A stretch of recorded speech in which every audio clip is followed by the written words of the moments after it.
Hi there. Today I'll be showing you how to pick up and knit stitches from the edge of a finished piece of knitting. There are three ways of doing this technique, and so I'll be showing you them separately. The first is picking up and knitting from a horizontal edge.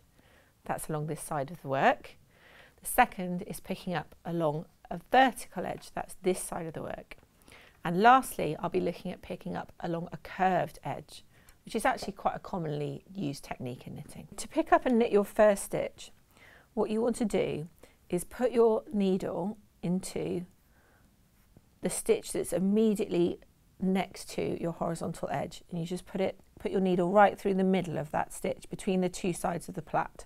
But where there was a big gap, I've skipped to draw that gap together, and then I've picked up one stitch for every stitch along the horizontal edge. And so you can see how that principle could be applied to any curved shape really, and also V-necks, it works exactly the same way. So that's how you pick up along a curved edge.